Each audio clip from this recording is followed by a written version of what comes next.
Welcome to the APA podcast, where we help one another follow Jesus at home, in our city, and around the world.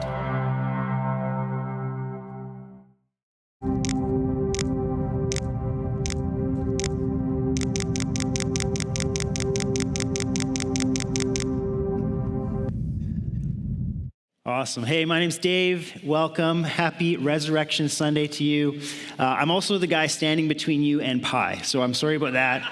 I'm like the final boss, right? And then pie at the end. But I'm so excited to share the message of the resurrection with you today. I want to help you have a revelation of Jesus, the risen King. Jesus, the risen King. A few weeks ago, Rebecca and I were at a wedding, and I was the officiant. And when I'm the officiant, I don't always know a lot of people other than the bridal party, but we knew a couple people. But I saw someone there who I hadn't seen in probably a decade. And so we connected. You know, he and I grew up in the same city, went to different churches, but saw each other at lots of different events, had lots of mutual friends. And so we chatted for a bit and caught up. And it's always interesting catching up with someone you haven't seen or heard from in a long time. You know, we were both grown-ups with jobs and families, and his hair had gone gray and my hair had gone. You know, we're just, a lot had changed. And but you know, it's always interesting. You see someone, and there's people we keep in touch with that we don't live near anymore, old friends we maybe not see as much. Some people you never talk to, but you can at least like creep them on social media and keep up with what they're doing. But other people just disappear off the face of the earth, and maybe you see them 5, 10, 20 years down the road, and you ignore them, or you actually want to actually talk to them and catch up. But there's some people maybe in your life that you kind of go, what happened to so-and-so? I wonder where he is. I wonder what she is up to these days. And the question I have for us today is, where's Jesus right now? If you saw Jesus right now, what would he look like? Because most of us, the image we have in our brain is correct, but it's only the image of Jesus in the Gospels as the wandering, traveling rabbi with no place to lay his head. And we have the image of him dying on the cross for our sins, and even the image of Jesus risen from the dead in those few weeks before he ascended to heaven. But there's another image of Jesus we find in the Scriptures that I think is important to add to that sequence of images. It's as Jesus is today. So what would Jesus look like if you saw him as he is today? Philippians 2 tells us that he was elevated to the highest place of honor in the heavens, given the name that is above every other name. He was glorified out of his resurrected state. So what does he look like now? Join me in Revelation chapter 1. It's the start of John's revelation, and here we get a powerful description of the risen King as he is today, peeling back the veil to see him now in power and glory. Revelation 1, starting in verse 9. I, John, am your brother and your partner in suffering in God's kingdom and in the patient endurance to which Jesus calls us. I was exiled to the island of Patmos for preaching the word of God and for my testimony about Jesus. It was the Lord's day, and I was worshiping in the Spirit. Suddenly, I heard behind me a loud voice like a trumpet blast. Pausing here for a minute, John gives us a little bit of context for the scene we are about to witness. He was exiled to a prison colony on an island called Patmos, and the reason is because he refused to stop declaring that Jesus had risen from the dead, that he was the risen King. He was sent to this island probably to do hard labor until he died. This was about the early 90s AD. And the emperor of Rome at the time was a guy named Domitian. Now, Domitian may have been a little bit insecure because he had sent out an order to say that everyone in the Roman Empire had to not only revere him and respect him as king, but they had to worship him as God. And so everybody was required to make a regular confession of faith in the lordship of Domitian as God. So they would have to go to a special place of honor, and they'd have to go up, and they'd have to take a pinch of incense and throw it in the fire, and they'd have to declare Kaiser Kyrios, which means Caesar is Lord.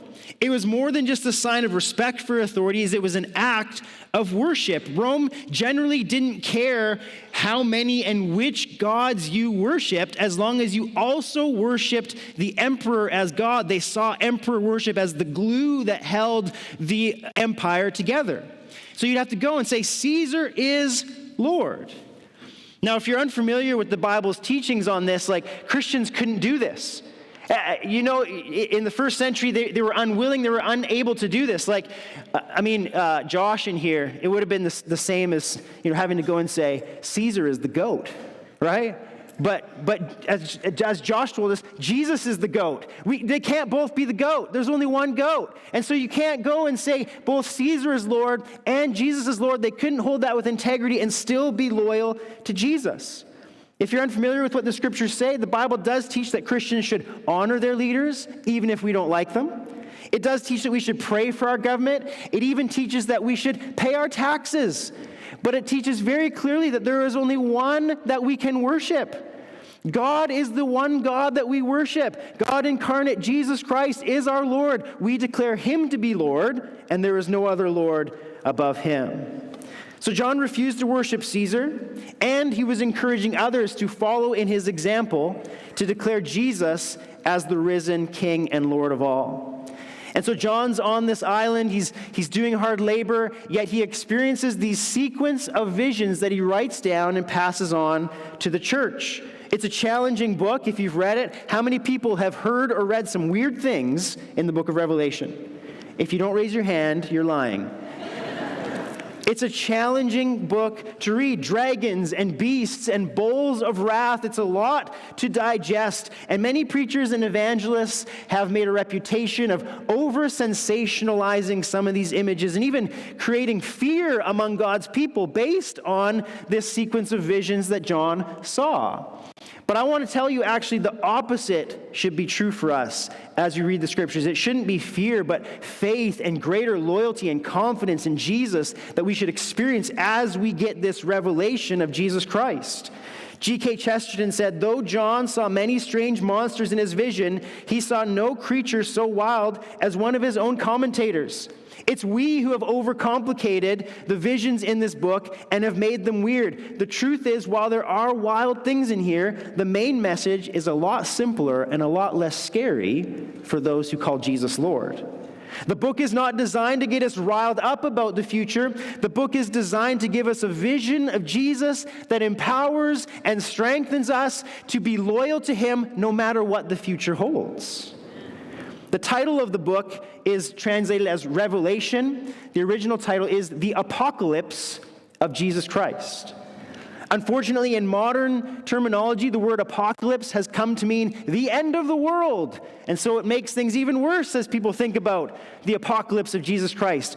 But the word apocalypse does not have anything to do with the end of the world, and neither does the book of Revelation. Not the end of the world, the renewal of all things. The word apocalypse actually means to unveil or to reveal something that is hidden. So when you open your fridge this morning, that was the apocalypse of the expired milk. Oh no, we need milk. Right? When you open an envelope, it's the apocalypse of whatever letter is inside of there. When you first looked in the mirror this morning, it was the apocalypse of bedhead for some of us. When something is revealed that was once hidden or unseen, that is what an apocalypse is. So what we know is that there is a physical world that our physical senses can interact with, but we believe that beyond that veil is a spiritual reality, the reality of the heavens, and there are things going on that remain hidden and unseen even now. And Jesus is present with us, yet invisible. But if we could peel back the curtain of our reality, we would have an apocalypse of the hidden realities of heaven. And that's the blessing that John had and has passed on to the church. So Revelation isn't designed as a crystal ball to predict the future. While it does give insight on the future, it's designed to reveal the hidden realities of the present to build faith and confidence for Christians today and build our loyalty in Jesus. Bible teacher Darrell Johnson, whenever he talks about the book of Revelation, he repeats this line: things are not always as they seem. For the first believers reading this letter, what did it seem like things were going on? It seemed like Caesar was the ultimate power in the world, and there was nothing anyone could do about it. So the options were either to worship him as God or to be destroyed by him. It seemed like those who were strong were going to overcome those who were weak. It seemed like Jesus was absent and the enemy was winning. It seemed like there was no hope unless you were willing to give your worship and loyalty to the tyranny of the Roman Empire. But things are not always as they seem. And the book of Revelation peels back the curtain so we can get a peek beyond the physical world to see the hidden realities of heaven and the hidden reality of the glorified Lord Jesus who rose from the dead. So what did John see? Starting in verse 12. When I turned to see who was speaking to me, I saw 7 gold lampstands, and standing in the middle of the lampstands was someone like the Son of Man. He was wearing a long robe and a gold sash across his chest. His head and his hair were like white like wool, as white as snow, and his eyes were like flames of fire. His feet were like polished bronze refined in a furnace, and his voice thundered like mighty ocean waves. He held 7 stars in his right hand, and a sharp 2-edged sword came from his mouth. And his face was like the sun in all its brilliance. When I saw him, I fell at his feet as if I were dead. But he laid his right hand on me and said, "Don't be afraid. I am the first and the last. I am the living one. I died, but look, I am alive forever and ever. And I hold the keys of death and the grave." This is the apocalypse of Jesus Christ, a revelation of what's going on behind the scenes. John sees a lot of things. We're not going to have time to go through all of them, but one of the things he sees at the beginning is 7 golden lampstands. We learn later that these lampstands represent the church, God's people, those who are loyal followers of Jesus. And standing in the middle of those 7 golden lampstands, John sees one like the Son of Man. If you've read the Gospels and you read Jesus' teachings, when he refers to himself, the most common title he gives himself is the Son of Man. And this is a reference back to another apocalyptic vision from the book of Daniel in the Old Testament, where Daniel says this, "I saw someone like a son of man coming with the clouds of heaven. He approached the Ancient One and was led into his presence. He was given authority, honor, and sovereignty over all the nations of the world, so that people of every race and nation and language would obey him. His rule is eternal. It will never end. His kingdom will never be destroyed." So this one who was given all authority and all power and reign and rule over every nation, this is who John saw in the middle of the church. And this is the first revelation we see in this passage, that the risen King is with us. The risen King is with us. He's hanging out among the golden lampstands. He died on the cross, he rose again, he ascended to heaven, but that doesn't mean he's far away. Contrary to popular misunderstanding, Jesus didn't ascend to heaven like a man ascends into the attic. He didn't ascend to a far-off distant place like an astronaut ascends to the moon. Jesus ascended like a king ascends to a throne. That doesn't make the king further away. The king is not distant. The king is still close, yet clothed in new power and authority. The ascension of a king doesn't imply distance. It implies a new status, a greater authority, a power that is different than before, an ability to serve and administer and bless and provide justice for his people that he didn't have before. The revelation of the risen king is that he, in power and authority, is with us now, reigning over a kingdom now that will never end because he's a king who can never die again. You know, it often seems like Jesus isn't close. It seems like he's far away. It seems like he doesn't even know what's going on and doesn't care. I can't see him. I can't feel him. I can't hear his voice, so he must not be close. Whereas Caesar is close. Caesar seems to be breathing down my neck. He's powerful. He's threatening. He's right here. That was the reality for first century Christians. They had to make a choice. Will I remain loyal to the risen king even though he seems far away? Or will I give my loyalty over to Caesar who's right here in front of me? And we still face that tension today. Christians often forget that we worship and serve the very present risen king, that Jesus is always closer than we think, that he is currently ruling and reigning. When we forget that, we're often tempted to shift our loyalties away from him onto that which is seen. We elevate flawed and broken human leaders and put all of our hope and our emphasis and our strength into them, believing that they can save us. And then we get really scared when someone who we don't want to have power gets power. We think it's the end of the world. But we need a revelation. We need an apocalypse that the risen king is alive and well, that he's currently ruling and reigning over all creation. No matter what Caesar is on an earthly throne, even he is subject to the risen king. But maybe the power of Caesar represents something else for you right now. The power of Caesar represents all sorts of worldly powers that threaten and try to take control of our lives. It can be something like a broken relationship, a scary diagnosis, the loss of someone you love, or worry over wayward grandkids or children. Or you're just doing the math and the income is just not lining up with the expenses. All of these are powers over our life that try to claim lordship over us. And we need a revelation of the risen king. We need to be reminded of his great power in this universe, unseen but just as real. He is with us right now. He is with you. Let's look at another revelation in this passage. There's so much to the description of Jesus, his clothing, his fiery eyes, his bronze feet. All of these represent his nature as God and his power over all things. But look at verse 16, which says, he held 7 stars in his right hand. This leads to revelation number 2. The risen king is in control. Later in the passage, we learn that the 7 stars represent angelic messengers that were sent to the churches in Asia Minor to bring the letter of John to the churches. And all through the Bible, stars represent powerful heavenly beings. But they're not so powerful that the risen king doesn't have them firmly in the grip of his hand.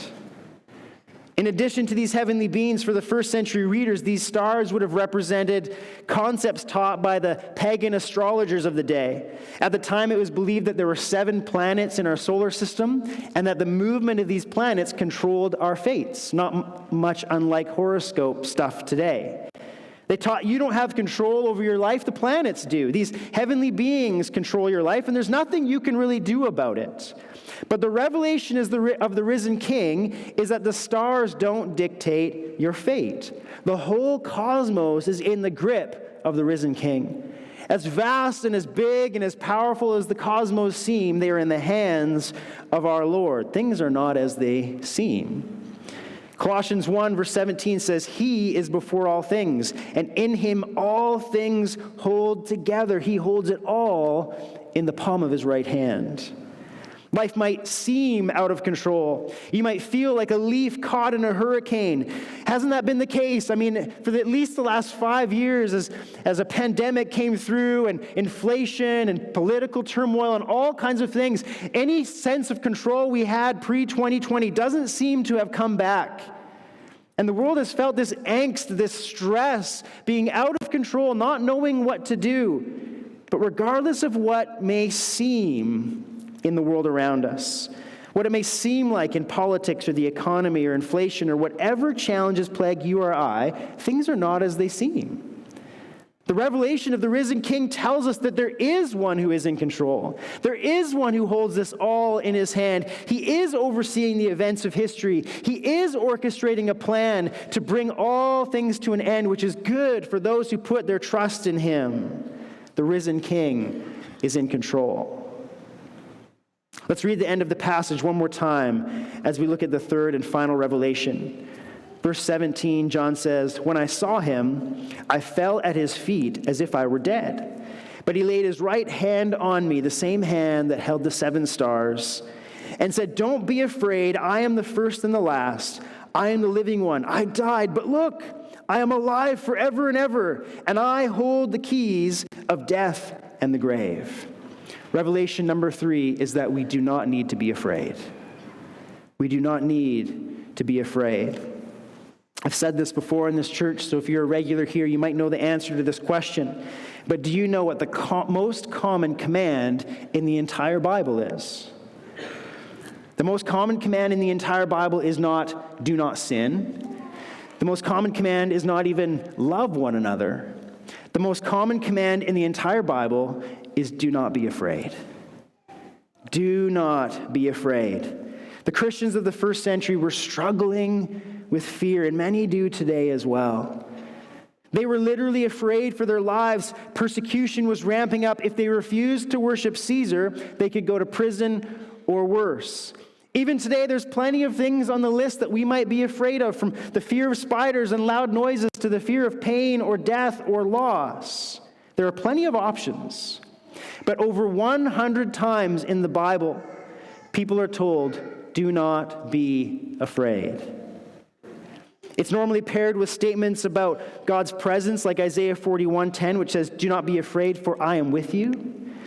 Or statements about God's power, "Do not be afraid, stand firm, the Lord will fight for you," Exodus 14. Or statements about God's many promises that will be fulfilled as we trust in Him. God knows that our natural response to suffering or the unknown or uncontrollable situations, we respond in fear.